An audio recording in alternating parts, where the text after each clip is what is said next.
Hello friends, रसिकास किचनमध्ये तुमचे खूप खूप स्वागत आहे। तर आज आहे संडे आणि आजची माझी रेसिपी आहे अंडा मसाला फ्राय।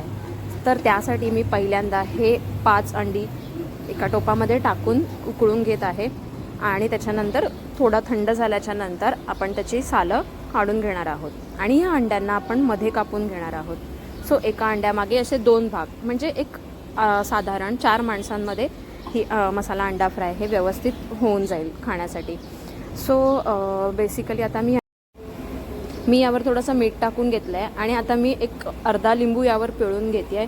लिंबामुळे ना त्या अंड्याला एक छान असा स्वाद येतो, त्यामुळे हे मी लिंबू पिळून घेतलं आहे आणि आता आपण त्या फ्रायसाठी तयारी करतो आहे। सो पॅनमध्ये मी थोडासा बारीक चिरलेला कांदा आणि टोमॅटो पहिले थोडंसं फ्राय करून घेते आहे।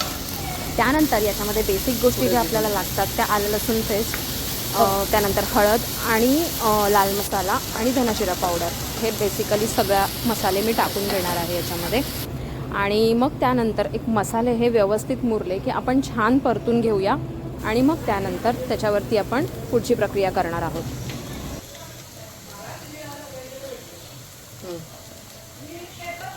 तरी आता थोडंसं फ्राय हे व्यवस्थित झालं की मी त्याच्यावरती अमूल बटर टाकते आहे। अमूल बटरने ना या मसाला अंडा फ्रायला एक खूप छान स्वाद येणार आहे, त्यासाठी मी हे टाकलेलं आहे। आणि आता व्यवस्थित आपण परत एकदा याला मिक्स करून घेणार आहोत। सो अंड्याचे असे वेगवेगळ्या रेसिपी करायच्या झाल्या तर त्याच्यामध्ये तुम्ही ही अंड्याचा वरचा भाग हा छोटं छोटं कट करून सुद्धा याच्यामध्ये छोटे छोटे पीसेस पनीरसारखे वगैरे पण टाकू शकता, तसाही हा छान लागेल। त्यानंतर आता मी याच्यामध्ये थोडं कन्सिस्टन्सीसाठी पाणी आणि थोडा झणझणीत तर पाहिजेच म्हणून एक कांदा लसूण मसाला पण टाकला आहे। आणि त्यानंतर आता मी ही अंडी वरतून टाकून घेते आहे आणि एक हळूवार हाताने आपण मग याला मिक्स करून घेणार आहोत। पण त्याआधी आपण याच्यामध्ये कसुरी मेथी आणि कोथिंबीरचं वरतून एक स्वादासाठी आणि खूप छान टेस्टसाठी वरतून आपण गार्निशिंग करणार आहोत आणि त्यानंतर मग एकदा आपण ते परत मिक्स करून घेऊया।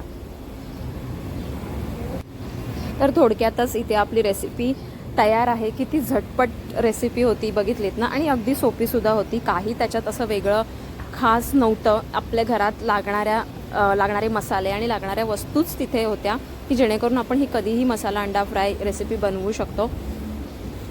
सो आता मी गार्निशिंगसाठी थोडीशी कोथिंबीर चिरली आणि मी वरतून टाकते आहे आणि तुम्ही बघताय किती यम्मी दिसतंय हे। चला तर खाण्यास तयार आहे। तर तुम्हाला ही रेसिपी आवडली असेल तर रसिकास किचनला नक्की लाईक करा, सबस्क्राईब करा। थँक्यू।